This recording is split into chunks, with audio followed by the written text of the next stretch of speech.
Olá, amigos da SBEB, do canal SBEB. Estamos iniciando mais um webinar ao vivo, está sendo gravado ao vivo e depois será carregado ou fez o upload no nosso canal da SBEB. Nesse momento, o vídeo está sendo gravado. A partir de então, eu peço que quem concordar com a gravação da sua voz e imagem, caso aconteça durante essa apresentação, permaneça na sala. Quem não quiser que a sua voz e imagem sejam gravadas, por favor, se retire e mais depois poderá assistir naturalmente o conteúdo integral desse webinar no site, no canal SBEB no YouTube, porque lá será feito o upload a posteriori. Gostaríamos também que todos mantivessem os seus áudios e os seus vídeos desligados e que, além disso, não apertem, não acionem nenhum botão de interrupção da transmissão enquanto ela estiver sendo feita. E, caso isso aconteça, eu vou poder intervir, naturalmente, mas é bom para a boa condução desse webinar que isso não aconteça para não atrapalhar o decurso. Muito bem. Hoje temos o prazer de convidar o presidente da Sociedade Brasileira de Engenharia Biomédica, Américo Bernardes, que também é professor da Universidade Federal de Ouro Preto, e, além disso, é um amigo de longa data, um participante ativo, obviamente, na área de metrologia, mas também com bastante conhecimento nas áreas que ele vai hoje falar sobre, que versam sobre o infeliz acometimento que o mundo todo está tendo relacionada à doença Covid-19.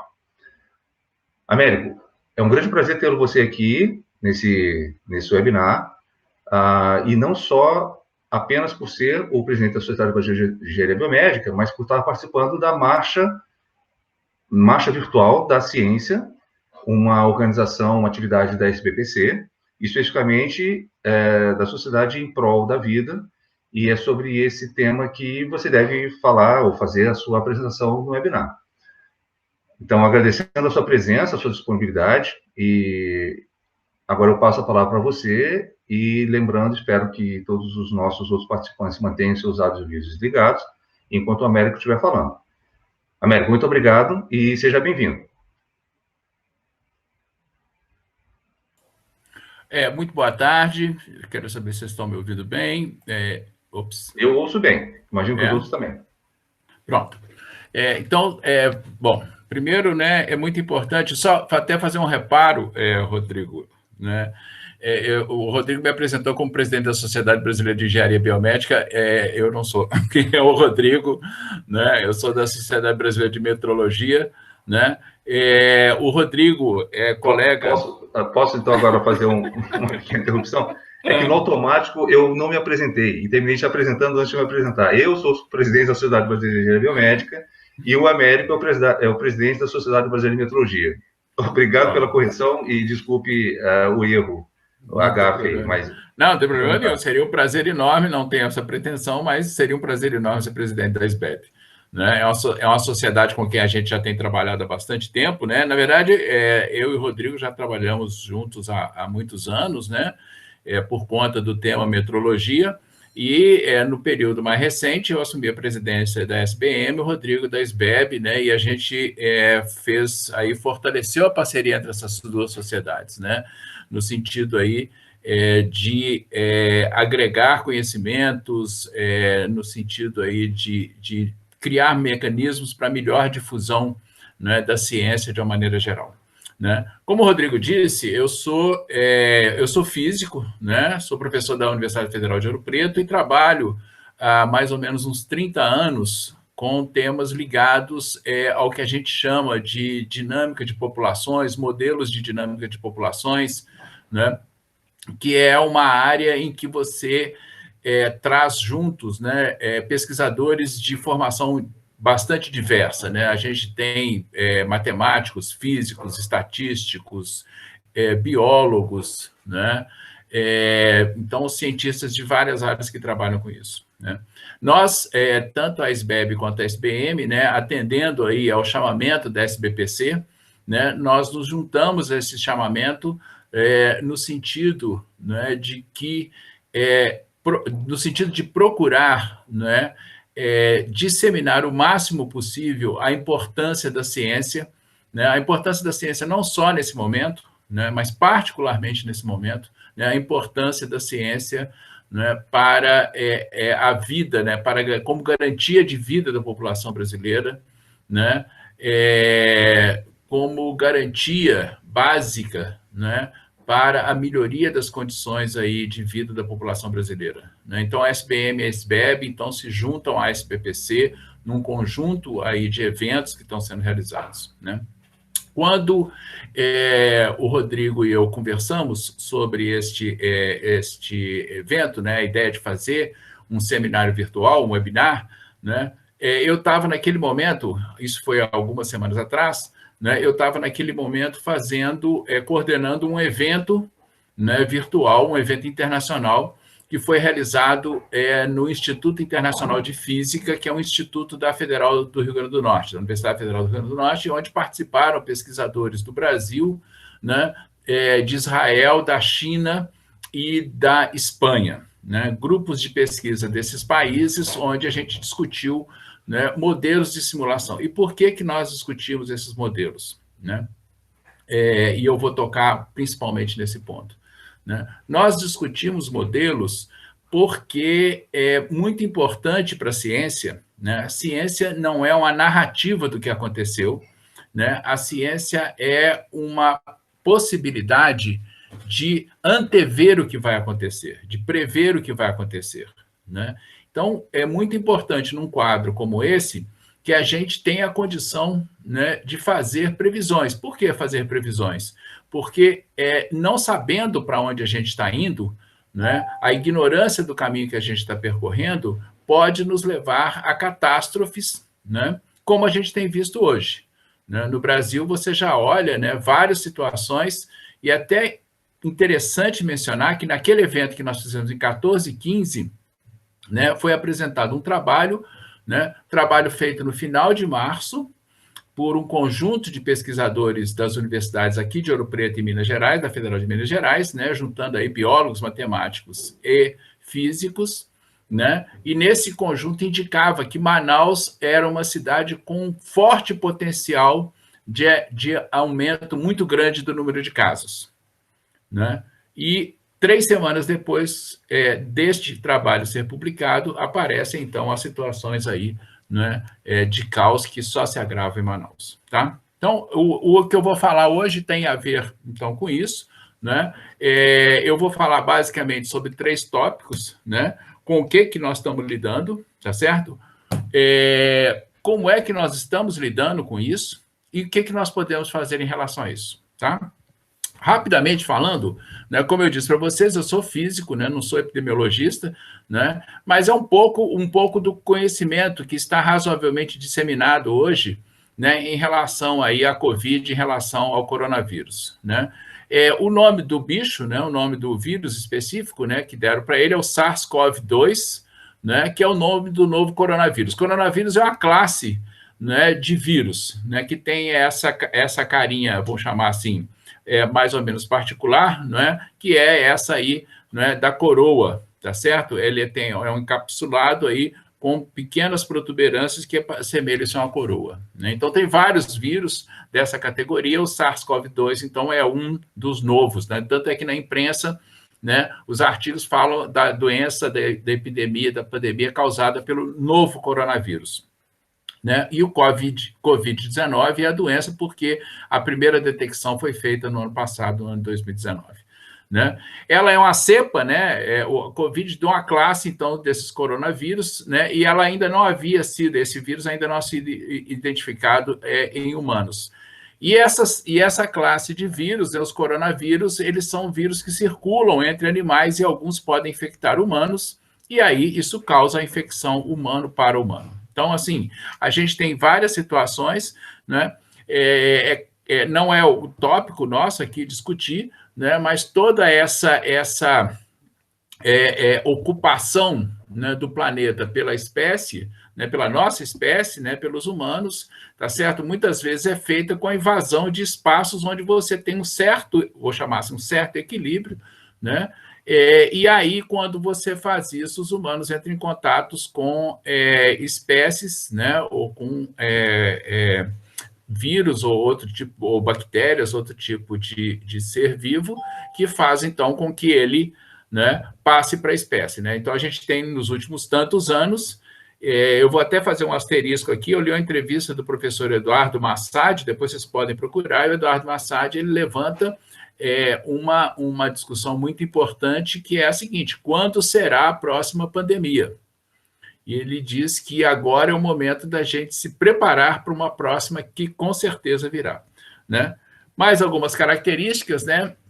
Ao contrário da influenza, nós ainda não temos vacina, né? Eu acho que todo mundo também está ciente aí do esforço mundial que está sendo feito, né, na busca da vacina, tá certo? Ou tratamento para a doença, né? A gente tem várias iniciativas que foram já iniciadas, várias tentativas que já foram iniciadas, né? Mas efetivamente nós ainda não temos um tratamento para a doença, né? Essa doença, ela parece ser mais transmissível que as outras formas. E uma coisa importante dela é que pessoas assintomáticas transmitem essa doença. Ou seja, você tem uma pessoa que muitas vezes está contaminada, ela não desenvolve os sintomas, mas ela é transmissora, né? E lembrando que o prazo de infecção até aparecimento de sintomas, ele é um prazo que varia de 8 a 14 dias.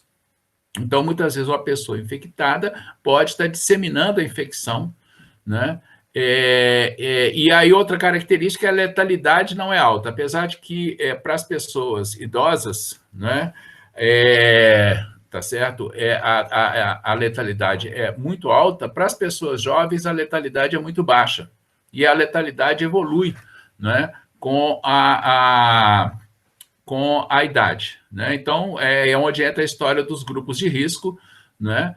Que as pessoas aí, particularmente, né, as pessoas mais idosas e que têm alguma outro tipo de doença, por exemplo, principalmente aí, cardiopatias, né? Essas pessoas são muito mais, então, vulneráveis.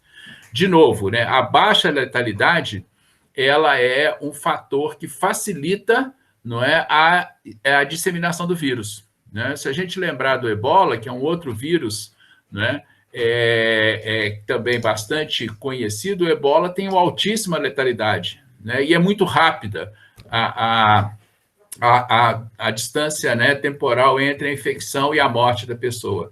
Então, a pessoa não se desloca, ela praticamente não consegue deslocar, isso faz com que a ebola fique praticamente isolada naquela região, né, onde houve os primeiros contatos, né? Já a Covid-19, não, né? A Covid-19 acontece de uma pessoa ter se infectado em alguma parte do mundo, viajou para não sei aonde, e saiu esparramando aí para tudo quanto é lado, né?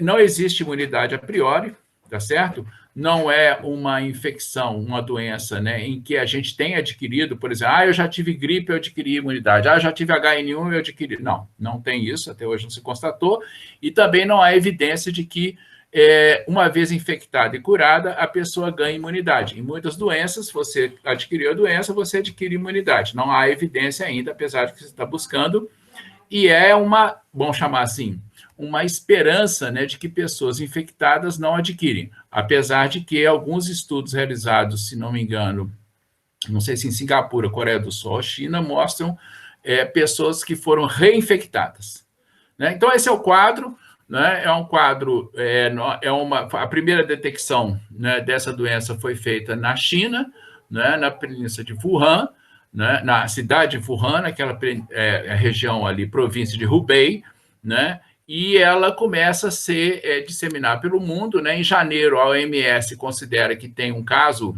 ela dá destaque para isso, né? E mais para o final de janeiro, a OMS considera que há uma pandemia.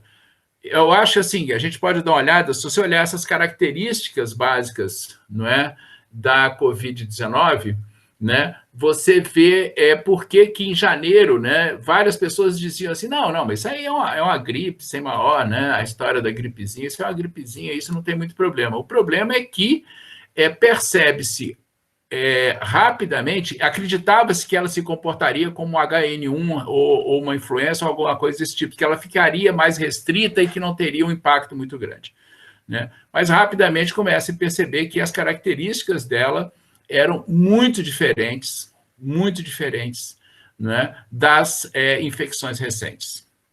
Né? Primeiro, né, essa transmissibilidade muito grande, né? Esse fator, enquanto algumas outras doenças causadas por coronavírus atingiam, por exemplo, né, mais pessoas jovens, atingiam com mais força pessoas mais jovens, né, ainda em proporção baixa, né? A Covid-19 ela tem um impacto muito grande nas pessoas mais velhas.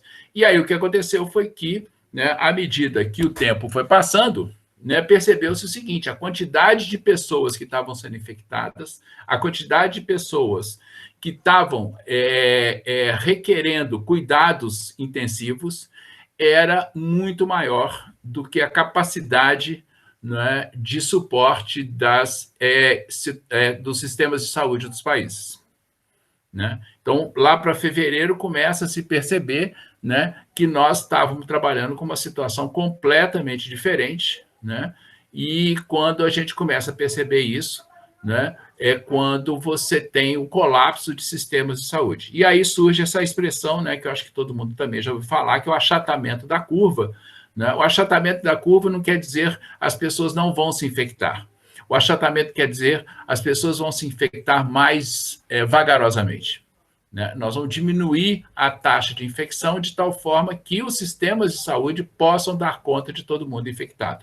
Essa figura ela é bastante apropriada porque ela mostra, se em tese a gente fosse calcular, né, a área dessas duas curvas que vocês estão vendo deveria ser a mesma. Quer dizer, a quantidade de infectados, a integral dessa curva seria a quantidade de infectados. A área seria a mesma, no entanto, o pico da curva ele é menos pronunciado. Né? Então, essa é o que nós estamos lidando, né? E eu vou falar um pouco sobre como é que a gente trata disso aí. Né? No tratamento, então, em relação ao Covid, né, 19, a gente está trabalhando em várias linhas. Nós temos pesquisas para o desenvolvimento de vacinas e medicamentos, né? E elas estão feitas de uma forma, às vezes, muito rápida, e aí é onde que eu acho, né, que o tema da confiabilidade metrológica ela é fundamental, tá certo? Né? Eu vou falar sobre isso mais adiante.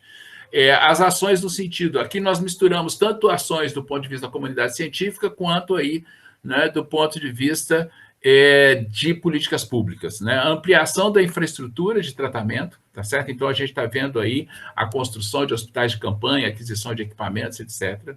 Né? E países onde isso retardou a ser tomado, tá certo? Enfrentam, não é, claramente, né, como foi o caso aqui do Brasil, em que não se buscou, e ainda há uma certa ambiguidade no tratamento. Né? Muitas vezes você vê, então, dirigentes, né, minimizando o problema, tá certo? Enquanto você vê, não é, pessoas tentando discutir, né, e tomar providências. Então, essa ambiguidade leva, né, por exemplo, a que a nossa situação, né, de isolamento seja uma situação de baixo isolamento, variando entre 40% a 50% aí, o isolamento. Né? Medidas no sentido da educação das pessoas, por exemplo, para cuidados básicos, né, cuidados sanitários básicos, lavar as mãos, usar máscaras. Né? Em várias cidades hoje já é obrigatório, aqui em Belo Horizonte, eu moro em Belo Horizonte, né? Aqui em Belo Horizonte já é obrigatório o uso de máscaras, em outras cidades já é. Né? A gente trabalha com modelos de previsão e evolução, como eu disse para vocês, né? E, finalmente, né, ações públicas no sentido de garantia de suporte econômico e social às populações vulneráveis. Não adianta você falar com as pessoas para ficar em casa se você não der um mínimo de meios para que essas pessoas fiquem em casa. Né? Então, assim, essas são ações aí. Eu vou falar um pouco, né, sobre o papel da ciência. Né? Por que a ciência é fundamental? Porque é a ciência que permite entender tudo aquilo que eu falei sobre o que lidamos. Né? Eu estava lendo uma notícia ontem, uma discussão muito importante que está tendo sobre mutações. Eu não falei sobre isso, mas vírus apresentam uma taxa de mutação, às vezes, muito alta. Está vendo agora? Agora sim. Pronto. Exatamente na mesma página que estava. Então, foi onde eu voltei. Então, é o seguinte, então, eu estava falando, né, sobre o papel da ciência, tá certo?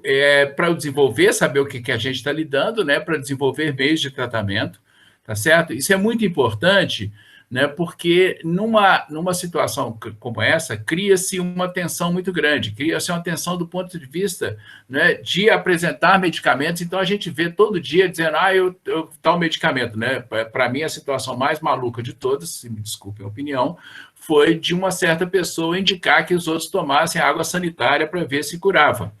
Né? Já que a gente limpa alface com água sanitária, vão tomar água sanitária, e aumentou significativamente numa certa região do planeta, né, o número de pessoas que tiveram problemas porque tomaram desinfetante. Né? Então, assim, a ciência é importante porque ela tem protocolos para desenvolver meios de tratamento. Ela trabalha com esses protocolos, e é importante que isso se trabalhe, né, seja feito desse jeito, para que a gente possa ter segurança sobre o que estamos fazendo. Né? A ciência é importante porque ela entende o que são os grupos sociais que são infectados. Né? O que a gente pode lidar com esses grupos, desde acompanhamento por exemplo, acompanhamento, né, de idosos. Eu moro numa região onde você tem várias casas de idosos. Né? Todos nós temos parentes idosos que estão sofrendo porque não conseguem falar, às vezes avós com netos e filhos, as pessoas ouvem assim. Então a ciência é importante também para a gente desenvolver, para a gente saber como lidar com essas situações, saber como tratar disso. Né? E outra coisa, né, da ciência, que eu vou falar sobre cenários de evolução da doença. Então, eu vou falar rapidamente sobre isso, né? Vou falar sobre modelos. O modelo mais utilizado, não é o único, mas o modelo mais utilizado é um modelo que foi proposto há 100 anos, né? Que é o CIR. O CIR é a sigla, tá certo? Né? Para susceptível, infectado e o R é de... Me chama? De foi curado.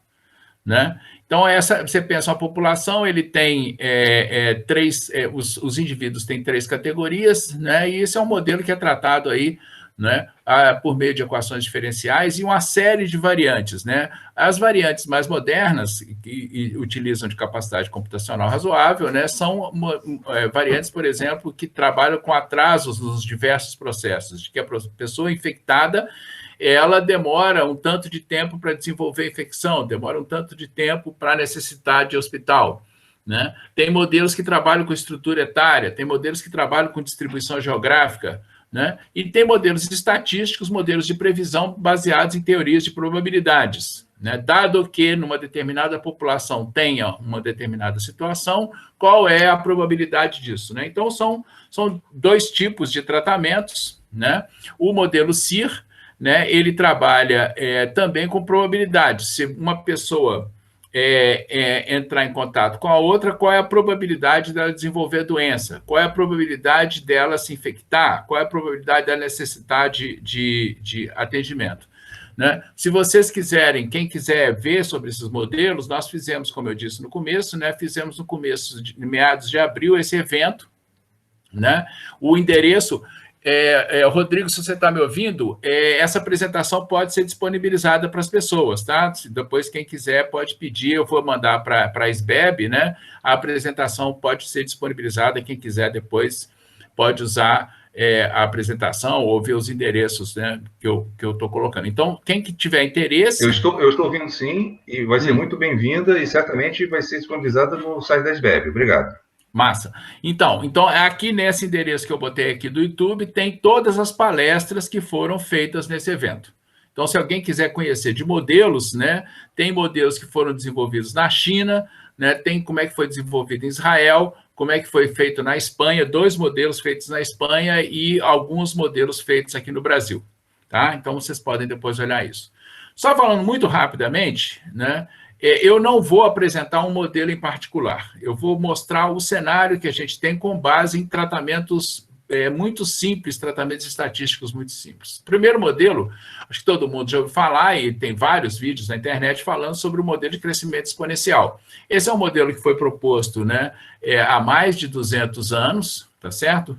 Né? O Linneu propôs esse modelo, Tá? E era a ideia, né? Tem um vídeo na internet bastante interessante, educativo, né? Que é como é que é o crescimento exponencial de uma Vitória Régia num lago, que ela se reproduz, ela duplica de tamanho a cada dia, né? Então, esse foi o primeiro modelo proposto, mas, no entanto, Malthus, né, um pouco tempo depois, ele levantou a seguinte questão: se a gente pensar naquela Vitória Régia, você pensa o seguinte, ela está crescendo, mas a quantidade de comida para ela crescer começa a ser, vamos chamar assim, a quantidade de alimento, de recurso por indivíduo, né, começa a diminuir.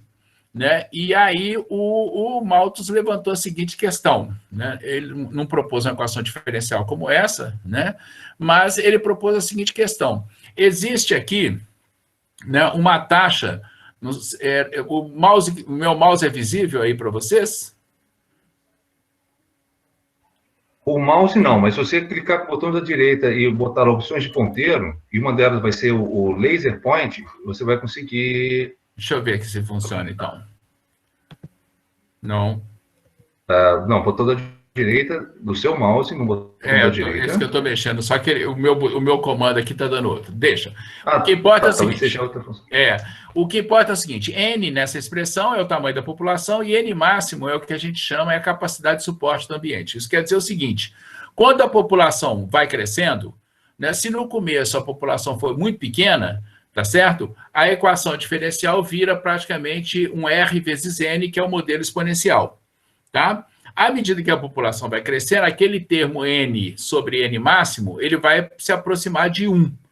Quando a população se aproxima de 1, aquele 1 menos N sobre N máximo vai virar 0 e, portanto, a população para de crescer. Tá? Esse é um exemplo típico, né, de um gráfico que eu fiz aqui, só para mostrar como é que é o comportamento.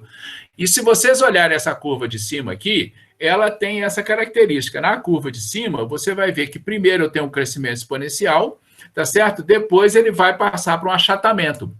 Esse achatamento é quando a população atingiu o máximo de crescimento. Se vocês olharem as curvas, a gente vai mostrar daqui a pouquinho as curvas, né, de crescimento da Covid, vocês vão ver que ela tem uma cara parecida. É claro que isso aqui é uma expressão matemática simples, né? Não tem nenhum tipo de perturbação nela, então ela fica bem bonitinha.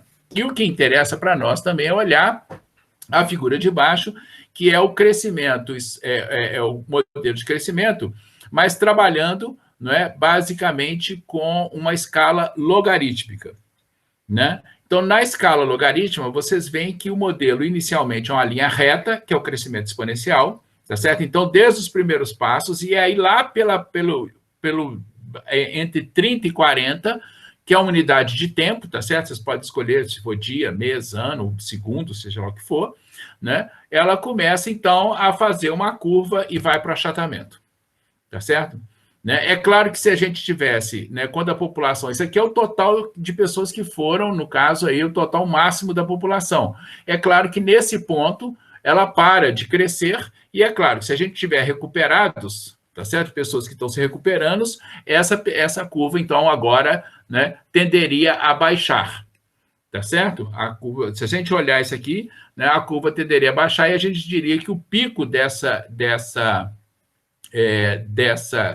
pandemia, se estivesse descrevendo aqui o caso de infectados, né, o pico teria sido entre 30 e 40. Tá? Então, esse é um modelo simples. O que eu fiz foi o seguinte: eu vou pegar esse modelo de crescimento, o que a gente chama o modelo logístico, tá certo? Vamos pegar esse modelo e vamos olhar. Então, eu não vou fazer nenhum modelo do tipo CIR, por exemplo, né, que é um modelo que busca fazer previsões. O que eu vou fazer é o seguinte: como é que tem se comportado hoje, né, a Covid? Se é razoável a gente supor que a gente está enfrentando uma situação parecida com o padrão. Se a gente tiver com uma situação parecida com esse padrão, né, com esse tipo de modelo, é razoável, então, a gente utilizar os modelos matemáticos que a gente tem à mão e que tem usado com frequência. Olhem, essa aqui é a curva dos Estados Unidos no dia 13 de março, portanto, há quase 2 meses atrás, quando tinham 2.179 casos nos Estados Unidos.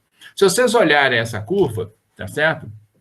E aí que eu estou falando que no começo, o crescimento exponencial no começo, ele é muito enganador, Eu vou usar uma expressão assim. Por quê? Porque você vai olhando entre 22 de janeiro e praticamente 1º de março, ou seja, um mês e meio, ou se você pegar até 13 de março, é um crescimento muito lento. Você pode falar assim, isso aí não vai dar em nada. Né? Essa coisa aí, vai dar uns 3 mil, 4 mil, né? Disso não vai passar. Né? Então, vamos lá? Então, nós temos hoje a situação... Essa é hoje a situação dos Estados Unidos. Tá certo? Hoje os Estados Unidos está atingindo mais de 1 milhão. Essa curva foi tirada do mapa da Johns Hopkins, né? E vocês veem, então, essa curva começa o comportamento de agora, o comportamento assintótico, que a gente chama. Né? Ela está indo agora para uma situação, não é, de tornar-se plana. Mas se vocês olharem entre meados de fevereiro e meados de março, você tem claramente, olha ali, ó, se você olhar durante o período aí de fevereiro, né, de meados de janeiro a meados de fevereiro, praticamente não teve crescimento. Muito lento. A partir de meados de fevereiro começa a ter o crescimento, né? E aí esse crescimento se dá numa taxa extremamente rápida. Né? Chegando, então, a 1 milhão de casos. Então, comparem essas duas figuras. Se você olhar aqui, você vai ver o seguinte, que, então, 13 de março, que, ó, se você localizar nessa figura 13 de março, a gente estava no comecinho, tá certo? 13 de março, nós estávamos em 2 mil casos, né? E aí, depois, a gente chega hoje em 1 milhão de casos. Então, esse é o comportamento. Essa curva exponencial que vocês estão vendo aqui, ela tem esse tipo de comportamento. Né? A capacidade de suporte dessa continha que eu fiz aqui, ela foi de 100 milhões. Né? Então, você vê que nós aqui passamos praticamente do 30 para o 40, tá certo? Né? De um número muito pequeno para os 100 milhões. Então, esse é o comportamento, eu só estou chamando a sua atenção, então, para isso. Né? O que é um modelo bem simplesinho, que é descrito por essa equação diferencial aqui, né? E o que é a situação real que nós temos. Né? Esse aqui são os 10 casos com... Esse aqui é um gráfico tirado, então, daquele site Worldometers, né? Depois aí vocês podem olhar. Eu vou fazer, quando eu fizer disponibilizar, eu vou botar as fontes aqui, aí vocês podem até pegar os dados, né? Apesar de que hoje tem um rio de fontes de informação. Né? Então, vocês veem que nessa figura aqui, tirando os Estados Unidos, que é essa linha verde, que começa embaixo, e os Estados Unidos têm um comportamento mais, vou chamar assim, padrão nessa evolução. Começa baixo, bem lento, aí tem o processo exponencial, esse gráfico é um gráfico logarítmico também, né? E aí estoura lá para cima. Os demais países, eles têm um comportamento mais ou menos parecido, mas se você olhar o Brasil começa progressivamente, esse mapa é de hoje também, né? Eu peguei hoje lá no site. Esse mapa começa o seguinte, o ponto zero desse mapa todo mundo chegou perto de 100. Tá? É o dia em que o zero desse mapa, desse gráfico, é o dia em que os países atingiram um número próximo de 100. É para dizer assim, no dia zero você estava em 100, e agora, como é que você evoluiu? Tá? Então, ele mostra o comportamento. Então, o dia zero é diferente para cada país. Né? É o dia em que o país atingiu o 100º caso ou próximo do 100º caso. Né? Aí você tem o seguinte, se você olhar aqui, você vai ver o seguinte, que o Brasil começa a correr, não é? E a passar rapidamente, tá, os outros países. Né? E aí tem um elemento-chave que a gente entender, tá certo? Né? Que é aqui a comparação do Brasil com os outros países, agora num outro tipo de gráfico, eu estou comparando agora, tá certo? No dia do primeiro caso.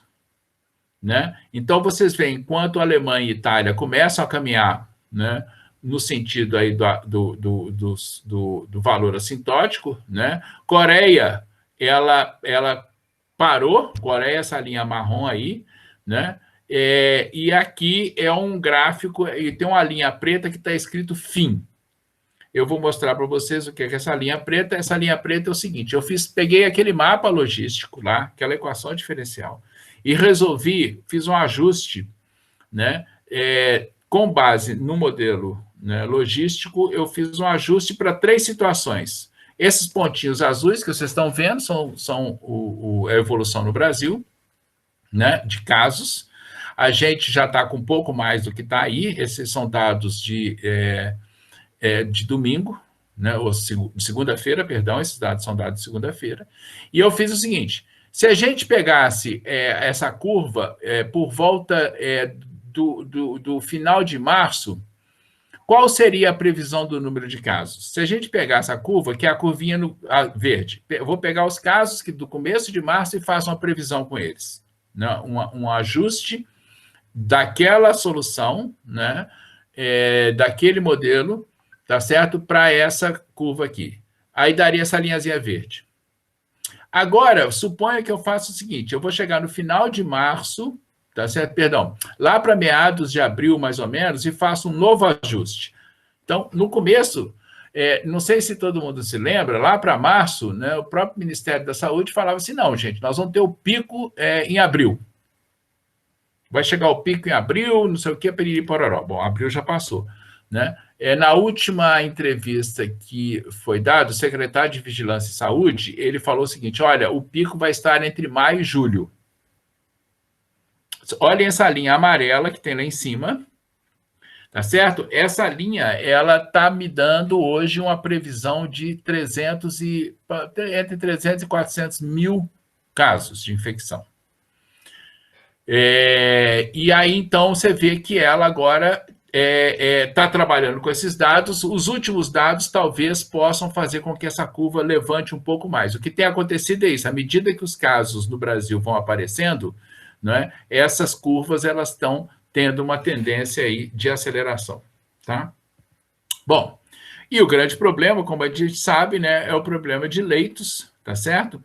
Né, que é o que eu já mencionei no começo, né? Nós temos aí a situação, se o Brasil tem uma situação razoável, né? E é interessante que a Alemanha foi um país onde todo mundo, se você olhar, as taxas de mortalidade na Alemanha são baixas, né? E são baixas porque tem um sistema de saúde que suporta, né? Então, a Alemanha garantiu duas daquelas condições fundamentais. Uma, a condição de isolamento social, duas, um sistema de saúde de suporte, né?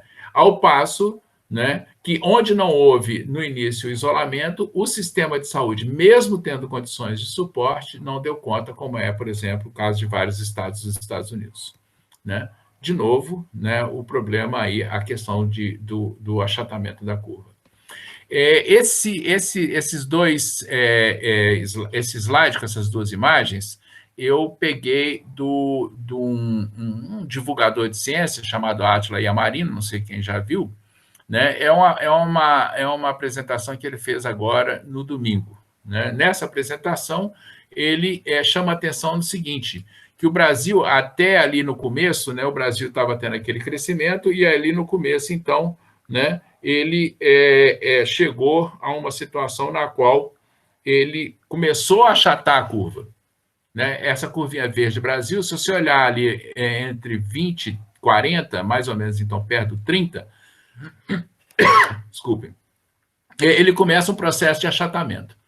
Só que, né, o que nós vimos aqui no país foi que medidas de isolamento, né, começaram a enfraquecer, e aí o Brasil retoma, né, de novo o crescimento. Essa figura abaixo que ele tem, tá certo? Que era a figura que, vamos chamar assim, perto de 30, que poderia ser uma tendência de queda, reverteu-se, né, e transformou-se aí numa tendência, então, de crescimento como que a gente está tendo hoje. Tá? E aí entra um problema, tá certo? Que é o problema da subnotificação, né? De fato, quantos casos tem no Brasil? Tá certo? Quando a gente fala no número de casos, né, no Brasil tem uma situação que foi detectada já no final de março, que era o seguinte, está tendo muito mais morte no Brasil do que era de se esperar, comparando os índices, supondo que existe mais ou menos um certo comportamento, né, o que não é exatamente correto, né, assim, exatamente correto, mas é razoável, com uma primeira aproximação, supor que o comportamento fosse parecido, né, de mortalidade. E aí nós começamos a perceber o seguinte, né, esse gráfico que você está vendo com essas barras azuis é do começo de abril. Enquanto a Noruega fazia em torno de 22 mil testes por milhão, esse gráfico está normalizado, enquanto a Noruega fazia 22 mil testes por milhão, o Brasil, naquele momento, fazia 296 testes por milhão. Ou seja, é um número, né, que chega a ser, tá, quase 700 vezes diferente, né, o número de testes. E saber o tamanho... E fazer testes é saber o tamanho da população, né? O Brasil aumentou o número de testes. Essa planilha que eu botei aí do lado, ela é de hoje, né? Ela é de hoje, e o Brasil hoje faz 1.597 testes por milhão de habitantes. Então, aumentou, mas está muito longe dos demais países. Esses aqui é a lista dos 10 países com maior... Perdão, dos 9 países, 8, né? 8. Dos 9 países com maior número de infectados declarados, né? Então, vocês veem que, por exemplo, nos outros países, o número de testes por milhão é, no mínimo, que é o caso, por exemplo, da Turquia ou do caso da França, 10 vezes maior que no Brasil, né? Então, essa é a situação. Então, a gente entra numa situação seguinte, de fato, quanto é que tem aqui? Né? A gente tem vários casos relatados de gente falando assim, olha, está testando quem chega no hospital passando mal. Né? Ontem, ou anteontem, surgiu uma notícia, né, não sei se todos viram, né, do Ministério da Saúde, né, dizendo que existem 100 mil testes que foram feitos na rede privada e que não foram notificados ao Ministério da Saúde. Não se sabe se são positivos ou não. Tá? Então, para um país que declara que tem 127 mil infectados, né, que diz que tem 100 mil testes que foram feitos e não sabe o resultado, isso significa isso começa a gerar uma dúvida sobre o que é esse número. Nós fizemos uma pesquisa, quando eu digo nós, fomos eu e um professor aqui da Federal de Minas Gerais, fizemos uma pesquisa sobre subnotificação. Nós pegamos o seguinte, pegamos nos últimos 8 anos, pegamos o número de internações por síndrome respiratória aguda. Qualquer tipo de síndrome respiratória aguda. Né? E temos os dados aí que estão nesse gráfico. E aí nós fomos ver o seguinte, tá certo? Aí eu tenho os meses de janeiro, fevereiro e março. Janeiro com a coluna transparente, fevereiro cinza, março a coluna preta. Né? E aí vocês olham o seguinte, 2012, janeiro, fevereiro, março, parecido. 2013, parecido. 2014, parecido. 2016, opa, março deu um pulo, que a gente acha que pode ter sido aí o H1N1, né? Então, março teve um aumento. Se vocês verem, normalmente em março aumenta. Claro, março nós estamos começando a entrar no período, né, de aumento de gripe, tanto é que aí começam as campanhas de vacinação, lá para abril, maio, mas de toda forma. Então, você vai ver que março tem um pouco maior. Agora, olha 2020, a quantidade de internações, tá certo? Por síndrome respiratória aguda. Uma parte disso aí é Covid. Quanto é que é a Covid? Bom, nós fizemos o seguinte, quanto que seria de se esperar se eu pegasse a série histórica, né, que não é tão grande, mas quanto que seria de se esperar se eu chegasse nesse ponto, tá certo? Se eu chegasse em março de 2020 com um comportamento análogo. Eu esperaria aí uns 4 mil casos, se eu fosse 3 a 4 mil casos. Olha, eu estou tendo 12 mil casos. Quantos foram os casos? Então, eu tenho uns 8 mil casos, mais ou menos, que são casos não identificados, especificamente identificados. Se eu tenho em torno de 1.000 casos que são identificados como Covid, eu começo a suspeitar que aqueles 8 mil casos poderiam também ser de Covid, porque eles são de fora de tudo que foi feito. Esse é um jeito de fazer esse tratamento. E aí nós chegamos num resultado, né, que é hoje um resultado de subnotificação, né, que era, naquele momento, uma subnotificação de 7,7 para 1. Ou seja, para cada um caso identificado no Brasil, a gente teria 8 casos não confirmados, não notificados. Então, naquele momento, quando a gente estava em torno de 20 mil casos, a gente deveria ter em torno de 130 a 150 mil casos. Essa coluna que vocês estão vendo aí, essa tabela, é a tabela feita hoje, com essa mesma metodologia. Então, vocês vão vendo o que é o caso de subnotificação, que tem aí nos vários estados. Aí agora a gente dividiu por estados. Vocês veem que os estados, por exemplo, como São Paulo e Ceará, que estão com um número muito alto, tá certo? Eles estão também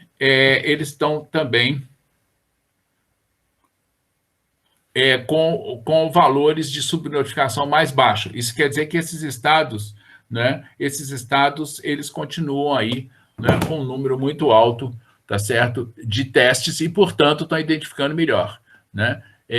Outros estados estão com um número muito baixo de testes e estão identificando. Hoje a taxa para o Brasil, que aumentou, né, praticamente em 5 vezes o número de testes, a nossa taxa para o Brasil hoje caiu para 4 por 1, né?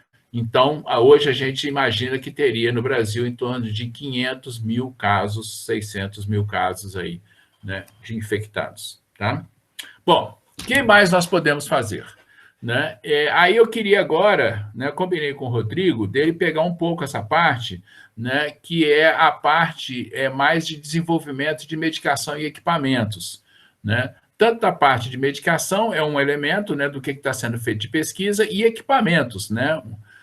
Eu acho que está todo mundo também acompanhando aí, né, o que é hoje essa situação, a carência de equipamentos, seja de equipamentos de proteção individual, o EPI, que é a coisa mais simples do mundo, né, a carência disso, né, muito equipamento sendo feito caseiramente, né, eu acho que muita gente está fazendo máscaras em casa ou comprando de pessoas, né, sem que a gente, obviamente, saiba qual não é, de fato, a capacidade de retenção, né, do vírus nessas máscaras caseiras, mas, vamos dizer assim, é melhor do que nada, não é? Obviamente, tá certo? Né? E reservando, né, as máscaras aí que são feitas segundo princípios básicos, né, de saúde para o pessoal da área de saúde, né? Então, assim, pegar um pouco isso, né? E eu vou retornar depois para fazer um fechamento. Então, Rodrigo, peço que você agora, né, assuma aí. Senhor Américo, Rodrigo, aqui é o senhor Adilton, tudo bem? Senhor Américo, oi, Adilton, tudo bom? Tudo bom? Parabéns aí pela apresentação. Acho que enquanto o Rodrigo aí resolve, eu sugiro que seja feito, eu sugiro para o Rodrigo abrir para perguntas, acho que poderia fazer um bloco aí de perguntas com relação à sua apresentação. O que você acha, Rodrigo? Eu acho ótimo. Faça, aliás, Adilton, Américo, só para apresentar o Adilton, ele vai se apresentar pessoalmente, mas ele é um dos expoentes da Sociedade Brasileira de Engenharia Biomédica, principalmente nas questões relacionadas a empreendedorismo. E também é colega seu de formação básica, porque ele é físico. É justamente isso que eu ia iniciar na falação, mas, Adilton, por favor. Obrigado, Rodrigo. Já nos conhecemos de Só um minutinho, Adilton, acho que o Américo caiu agora. Opa, deixa eu ver aqui. Américo, está me ouvindo? Só cortou o microfone dele. Pronto, liguei meu microfone, houve algum fenômeno aqui, eu acho que o Adilton havia feito pedido no chat para que pudesse fazer perguntas, e aí eu acho que houve algum crepe e o trem todo caiu, mas voltou tudo rápido. Isso. Então, fica à vontade, Adilton, por favor. Prazer revê-lo, Américo, aqui mesmo virtualmente. Eu vou fazer uma pergunta, Rodrigo, me permite fazer em áudio, porque ele não é simples fazer pelo chat. Talvez um ponto novo que eu estarei trazendo aqui. Américo, o que se sabe é que existe muito mais pessoas contaminadas do que o que está registrado, né? O que é registrado são aquelas pessoas que foram até os centros de saúde, que deu alguma entrada e ele feito o teste, né? Mas muitas pessoas não foram até o centro de saúde porque até mesmo não apresentaram sintomas. Né? E aqui em Ribeirão, começou, especificamente em Ribeirão, dado o cenário de Ribeirão Preto, na área da saúde, com todo o apoio aqui da Faculdade de Medicina, polo tecnológico, enfim, e tudo mais, foi feita uma força-tarefa, foi feita uma pesquisa interessante, que começou no dia 3 agora de maio, são dados que saíram ontem ainda, não estão oficialmente ainda publicados, tá? E ontem saiu o primeiro boletim desse resultado dessa pesquisa. Foi feita uma amostragem na população. Uhum. Então, foi feita uma análise de 700 pessoas, uma amostra aleatória, nos 4 cantos da cidade, de forma aleatória, norte, sul, leste e oeste da cidade, e aí chegou no seguinte resultado, que 1,21% da população de Ribeirão Preto, abrindo aqui um parênteses, foi por teste rápido e dois modalidades de teste, chegou na estatística, com certa precisão, de positivos, 1,21% de Ribeirão já foi contaminado com o Covid. Desculpa, com o coronavírus, né? Já teve o Covid. Bom, isso significa que Ribeirão tem 8.300 casos. No entanto, registrado pelo sistema de saúde, só tem 321. Se eu fizer agora uma prospecção, tratando que o registro que é feito em Ribeirão, mesmo em qualquer lugar do Brasil, que é o Sistema Único de Saúde, até mesmo que o sistema privado não tem um controle, né, tão, você mesmo comentou na sua apresentação, se eu fizer aqui uma prospecção rápida, se eu pegar 1,21% e multiplicar a população brasileira, considerando que tem um registro equivalente, nós estaríamos com 2,5 milhões de habitantes no Brasil que, em princípio, já teve o Covid. Então, essa é uma informação adicional que eu traria aqui. E o que temos em Ribeirão, no Brasil, é em torno de 127 mil. Quer dizer, o que você me diz disso aí? Então, deixa eu te falar. Esse tema que você colocou, eu acho que é um tema-chave, que é a seguinte: é muito complicado você testar num país que tem 200 milhões de habitantes, 220, né? É muito complicado você fazer teste, né? Ontem eu vi anteontem, né? Alguém do Ministério falando que vai testar 20% da população. Ora, vamos lá, né? Primeiro que testar 40 milhões de pessoas não é uma coisa fácil. Quase que a gente pergunta o seguinte: precisa testar 40 milhões de pessoas? A gente sabe que existem técnicas estatísticas que permitem que nós testemos, como você falou, né? Vocês testaram uma amostra, tá certo? É o que a gente faz, é um teste aleatório, né? Onde você testa uma amostra e você faz inferência, né? Amostra, vamos dizer, amostra estratificada. Isso, não, a amostra tem que ser estratificada por bairro, por idade, por renda, por um monte, tem os critérios de estratificação, de criação da amostra, né? Também não é ir para uma esquina e perguntar para quem está passando na esquina, né? E também não resolve. Tá certo? Fazendo uma amostra com procedimentos, vamos chamar assim, os procedimentos estatísticos básicos, né, de criação de amostra, você pode fazer uma inferência da população. Aliás, a gente faz isso todo santo dia. Esse é o nosso trabalho, né? Uma parte deles, né? Então, é o seguinte, quando você tem essa taxa de 1% contaminado, esse é um número... na nota que nós fizemos aqui, né, nós chegamos a esse valor de subnotificação de 8 por 1, né, 7,7 por 1. O Instituto de Medicina Tropical, né, um centro de matemática e medicina e doenças tropicais da Inglaterra, publicou um estudo no começo de abril em que afirmava que a subnotificação no Brasil devia flutuar entre 9% e 13%, tá certo? Então, isso diria que você teria mais ou menos, para cada um notificado, você teria pelo menos aí 10 vezes mais infecções.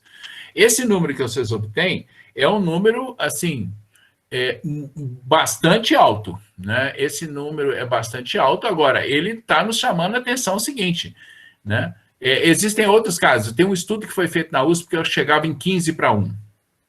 Né? São várias metodologias que estão sendo combinadas. Agora, hoje é claro para todo mundo, né, que quando o Ministério da Saúde fala que tem 130 mil casos no Brasil, né, nós temos um número muito maior, né, de infecções. E aí entram as coisas curiosas, né? Eu às vezes falo assim, né, o vírus não gosta de pão de queijo, né? Por alguma razão que nós não sabemos, o vírus não gosta de pão de queijo, porque Minas Gerais tem 10 vezes menos infectados que São Paulo, né? Então, quer dizer, são números que, se você olhar, são números que não fazem muito sentido, né? Não faz sentido São Paulo ter notificados 37 mil casos, né? E Minas Gerais está hoje com 2.600 casos.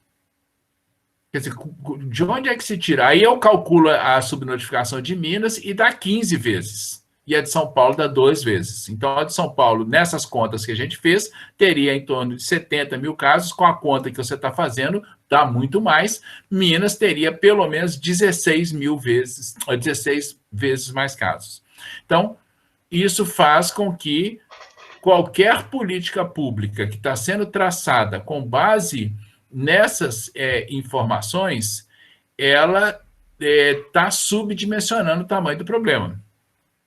Né? Em termos práticos, Américo, você está querendo dizer é que qualquer que seja a ação de engenharia biomédica ou de política pública de saúde, se ela não tiver sido acompanhada, se ela não for acompanhada apropriadamente de uma ação de metrologia, e no caso metrologia inclui, na verdade faz parte dos cânones, da base da metrologia, uma amostragem apropriada, amostragem estratificada, etc., nada vai servir. Ou seja, os números podem ser tanto muito úteis quanto absolutamente inúteis se não forem feitos com bases metrológicas apropriadas, inclusive bases metrológicas de amostragem. E aí sim, no ponto que eu caí, no final da sua fala inicial, e que agora eu gostaria de voltar, a questão sobre o que se deve fazer no ponto de vista de engenheiro, enquanto engenheiros biomédicos, associando a metrologia às atividades. Primeiro, vale a pena deixar bem claro que é muito interessante as palestras que são feitas aqui, os webinars que são feitos por pessoas da área tecnológica, por exemplo, os físicos. O Adilto já teve a oportunidade de fazer um seminário aqui, agora você, Américo, e você trouxe a importante informação que são números. Os números, quanto aos números, a gente não pode argumentar, eles são fatos, eles estão lá, existem. O que se pode argumentar, aí sim, é a parte que realmente nos toca enquanto metrologistas, né? Agora eu já estou botando o chapéu de metrologista e não tanto o de engenheiro biomédico, mas o metrologista tem sempre a preocupação com a fidedignidade dos números e como eles podem ser quantificados. Como é que eles podem ser, com a confiabilidade que a gente tem deles, para depois eles se transformarem em dados, etc. Com base nisso, eu notei várias coisas aqui, né, Américo, durante a sua fala, e, aliás, muito bem feita, com argumentos incontestáveis, porque são argumentos reais, vindos da pesquisa. E antes de iniciar todo esse processo, eu gostaria que você pegasse um caderninho aí do seu lado e anotasse um convite, mais do que uma demanda. Exatamente, pega o seu papelzinho, aquele jeito, exatamente o que eu mostrei para você mais cedo. Durante esses seminários aqui, eu tenho anotado muita coisa em papel, porque por mais tecnológico que sejamos, o que vai ser indelével é o que a gente anota no papel. Depois eu vou digitalizar e guardar nos meus alfarrábios, mas o fato é que todos esses webinars estão sendo devidamente anotados, e isso seria assunto para muita conversa dentro desse nosso tema. Mas o que eu gostaria mesmo que você anotasse, Américo, por favor, com o que você já tem, eu imagino que já seja conteúdo suficiente para submeter para a Revista Brasileira de Engenharia Biomédica, que já tem um nome internacionalizado há algum tempo, que é Research on Biomedical Engineering, que está com uma chamada aberta até, se não me engano, meados de junho, para os pesquisadores todos que tenham contribuição a fazer relacionada ao Covid-19. O que você apresentou hoje para a gente, certamente é uma contribuição excelente para Research on Biomedical Engineering, RBE, que é o nome moderno da Revista Brasileira de Engenharia Biomédica. Posto isso, eu gostaria de fazer uma introdução em um aspecto interessante a ser conversado nesse segundo módulo, embora não tenhamos muito tempo ainda para isso. O fato é que a pesquisa está acontecendo de maneira muito ágil, vários pesquisadores em várias linhas de frente estão trabalhando, e a pesquisa é assim mesmo, ela é sob demanda, mas também ela deveria ser, desde sempre, proativa. Tudo que está acontecendo dentro da Sociedade Brasileira de Engenharia Biomédica, dentro dos engenheiros, junto aos engenheiros biomédicos, assim, junto com aos metrologistas, vai servir como um norteador para o que vai ser feito nos próximos anos, décadas, talvez. E, em particular, em relação a isso, teve um esforço dos órgãos regulatórios de resolver a primeira questão. A primeira grita que aconteceu quando o Covid bateu na nossa porta, né? Quando a Covid bateu na nossa porta, né? Que é uma doença, portanto é a Covid, quando ela bateu na nossa porta foi: o que vamos fazer para darmos suporte respiratório às pessoas que forem acometidas por SARS de maneira mais crítica, né? Ou seja, que eles precisariam ser internados por causa disso. Os órgãos reguladores, em Metro e Anvisa, isso foi inclusive assunto de um webinar da SBEB, um dos primeiros. O que nós fizemos foi, o que foi feito foi flexibilizar a regulamentação dos equipamentos. Flexibilizar a regulação dos equipamentos não pode ser traduzida e não pode ser entendida como baderna. A gente não pode botar à disposição da população um equipamento de suporte à vida que seja mal avaliado tecnicamente e mal avaliado metrologicamente. Portanto, isso ficou muito claro naquele seminário. Eu tenho certeza, Américo, que você vai poder complementar isso agora com considerações, mas o fato é que aquilo que foi colocado desde o começo é que abrimos mão de certos critérios burocráticos, mas jamais os critérios técnicos de disponibilização desses equipamentos. Paralelo a isso, veio a própria burocracia do nosso Estado, o Estado brasileiro. Ele tem uma característica burocrática que é um tanto quanto rigorosa, vamos dizer assim, mais necessária, porque burocracia é necessária, a burocracia bem feita é necessária, isso é muito claro para todo gestor público, né? Você, Américo, foi gestor público durante muito tempo e sabe muito bem do que eu estou falando, e o que os órgãos reguladores no assunto específico, qual sejam a Anvisa e Metro, fizeram uma desregulamentação ou uma minimização de regulamentação nesse critério, mas sem abrir mão das questões técnicas. E nesse aspecto, eu acho que nós temos muito a contribuir enquanto Sociedade Brasileira de Engenharia Biomédica associada à Sociedade Brasileira de Metrologia.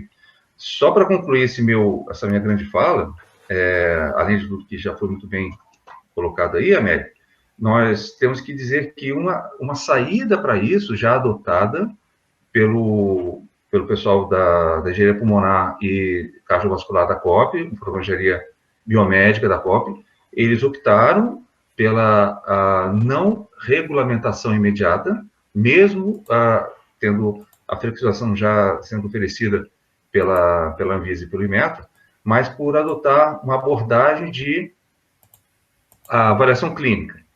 Os equipamentos, os ventiladores pulmonares, em pouquíssimo tempo, chegaram a TLR 4.5 em uma semana, e eu falei isso já no outro webinar, eles chegaram a TLR 4.5 porque já tinham décadas de pesquisa. Então, eles foram capazes de propor um TLR4, TLR5, no produto que desenvolveram no final de semana, entre aspas, né, final de semana, ou seja, no curto tempo, porque já tinha uma pesquisa básica, TRL1, TR2 e 3, de muitos anos. Agora, o TRL6 e TRL7 depende de uma empresa que adote isso e transforme em cabeça de série e produção de piloto, né? E certamente o 8 e 9 a partir do resultado final do exame clínico.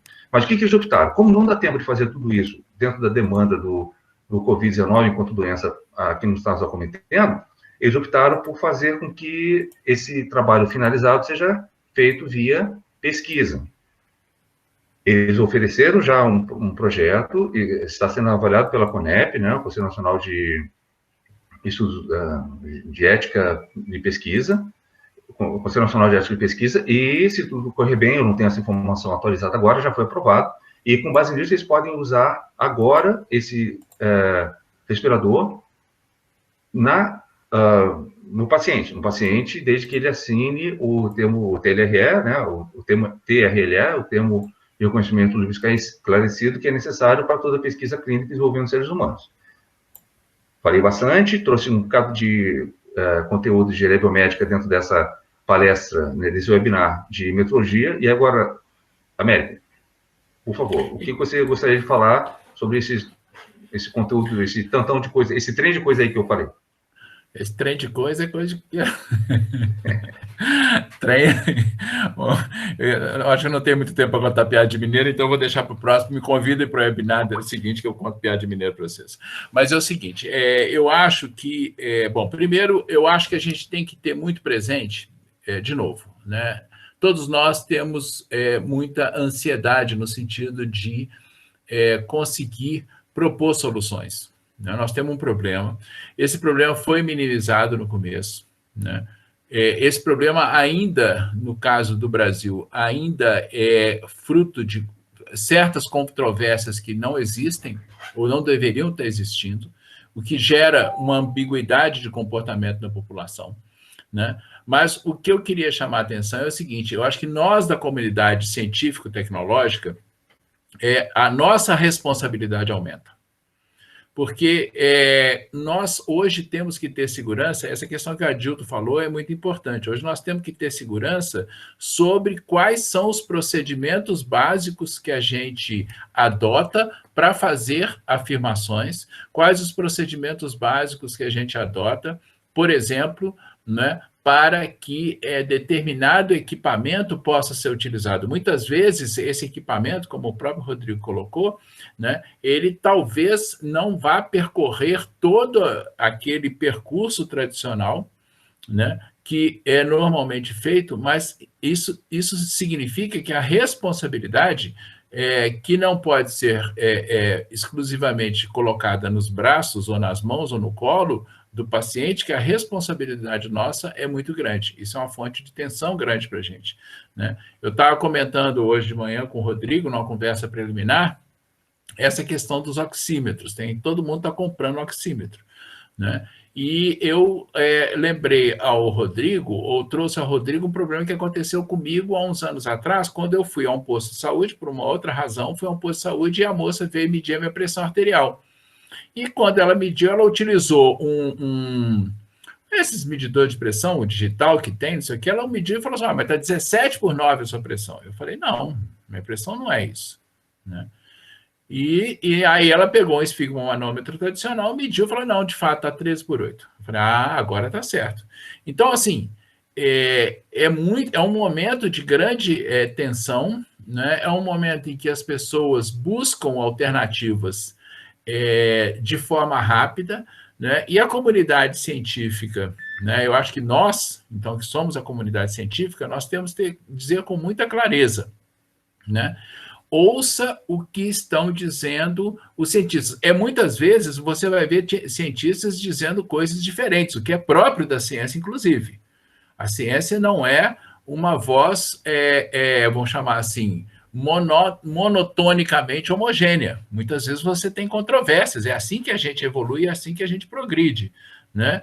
Então, eu acho que obviamente, então, vale o famoso princípio, né, da cautela ou da prudência, né? Então, é um momento em que a gente tem que ter isso. Agora, tem que ter muita, vamos chamar assim, fincar o que a gente está fazendo, né, em procedimentos, vamos chamar assim, metrológicos claros. Né? Os procedimentos, como é que as coisas se comportam, como é que as coisas são feitas, isso está bem definido dentro da metrologia, né? E a gente tem que ter clareza aí, não é, para aplicar esses conhecimentos, né? Tanto os grupos de ciência, eu acho que essa é a maior contribuição que a gente tem que ter. A metrologia, nesse momento, ela como é um dos seus papéis, né? Ela é aquela vigia, ela tem um papel de vigiar o que está sendo feito para apontar falhas de procedimentos e dizer, olha, isso aqui não foi feito de acordo, né, com o que deve ser feito. Né? Então, nós aí temos essa obrigação de acompanhar e de questionar tudo que, eu acho que é um procedimento claro de qualquer área de ciência, mas de questionar, né, como as coisas são feitas, né, e de que forma elas estão sendo publicizadas. Tá? Só para encerrar, eu só queria mostrar aqui, se o Rodrigo me permite, uma claro rápida... que eu permito, como não? O convidado tem permissão absoluta. Só para fazer aqui, só para fazer uma rápida propaganda aqui, né, de que nós temos dentro da sociedade, né, inclusive essa é uma tentativa aí, né, de uma parceria com a SBEB, né? A SPM tem uma plataforma de educação à distância, tá certo? Da mesma forma como o Rodrigo me convidou e desafiou, e eu aceito esse seu convite e desafio de produzir um artigo para, né, a revista da SBEB, tá certo? Né, faremos isso, tá? E nós, ao mesmo tempo, também aí temos um banco de objetos de metrologia, tá certo? Que está sendo, então, disponibilizado para todo mundo aí, onde a gente, inclusive, gostaria que mais pessoas pudessem publicar. Oi? Américo, eu acho que a sua transmissão não está sendo compartilhada agora. Ah, não, eu derrubei, eu só queria mostrar aquela página, depois todo mundo então mostra de novo um pouco mais. Mostro, claro. Deixa eu ver se ela está aqui.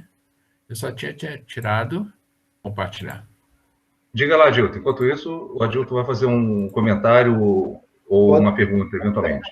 Eu tinha feito uma pergunta aí no chat, mas eu acho que não tinha lido o chat. O Américo fez um comentário de BH, né, que o vírus não gosta de pão de queijo. É impressionante quando a gente olha o caso de Cuiabá, Belo Horizonte, né, pouquíssimos casos. Por outro lado, Américo, me chamou a atenção, eu acho que não só minha, mas de vários aí cientistas e curiosos, a quantidade de casos em Teresina. Né? Se você pegar, por exemplo, o maior caso, Teresina está isolado. Se pega São Luís, que é o maior, tirando Teresina, está com 268 a cada 100 mil habitantes. Teresina está com 561 mil, muito acima do que o caso de São Paulo. Você viu alguma história? Saberia explicar o porquê isso aí, não? Então, deixa eu te falar, na conta que a gente está fazendo, tanto Teresina, tanto o Maranhão quanto o Piauí estão com a subnotificação muito alta, né? O total de casos que tem hoje no Piauí é de 949, pelo dado que está sendo aqui, que eu peguei agora no Ministério da Saúde. E o Maranhão tem 5.000 casos, né? Que é um número alto, O caso do Piauí é muito baixo, esse número aqui, né? No Maranhão, assim, as pessoas já estão... Mas se você pensar que, por exemplo, se você pensar que o Ceará, né? Eu imagino assim, Maranhão é um pouco já Amazônia, já tem uma geografia um pouco diferente, mas Piauí e Ceará, por exemplo, o Ceará está com 12.000 casos notificados e o Piauí com 949 casos notificados. Alguma coisa de errado tem, né? Não é possível. Aí você vai na subnotificação, como nós a calculamos. Se você vai na subnotificação, como nós a calculamos, a subnotificação do Piauí é de 10 e a do Ceará está na nossa conta aqui, está em torno de 5. Pois então, eu levantei isso aqui para confirmar o que você colocou com tanta ênfase, que esses dados, um monte de publicações com dados estatísticos, eu assisti algumas lives aí de pessoas que não é especialista, talvez, na parte estatística, mas que seguem, ditam o que foi publicado por outros trabalhos que não são fontes confiáveis, talvez. Então, a gente tem que tomar um certo cuidado, eu realmente concordo plenamente contigo. Porque eu recebi uma publicação aqui, que eu acho que você não deve ter recebido essa aí, que realmente é assustador, onde Teresina aparece com 561 casos para cada 100 mil. Quer dizer, o dobro do São Luís. E eu acho que isso não é verdade. Esses números nossos, de fato, né, esses números nossos têm esse problema, né? Eles estão aí... aqui é a tela que o Rodrigo pediu de novo, né? Que tem o link da Intib e o link da Biblioteca de Metrologia, tá? Né? Aí depois eu compartilho com vocês. A gente tem um conjunto de cursos ali, né? E podemos fazer mais cursos aí, se for de interesse, né? da comunidade, tá? Deixa eu só sair daqui, pronto. Certo. Tá? Eu acho que a gente tem que concluir, né, Rodrigo? Porque agora vai abrir outra atividade da marcha, né? Sim, exatamente. Para deixar bem claro, então, esse evento é o evento da SBEB, enquanto webinar, mas o convidado, o presidente da SBM, agora fazendo a devida referência, né, à Sociedade Brasileira de Metrologia, foi para apresentar aspectos que a metrologia pode ajudar na COVID, não na COVID, na verdade, na determinação de quão longínqua vai ser essa pandemia e como que a gente pode atuar e de maneira metrológica.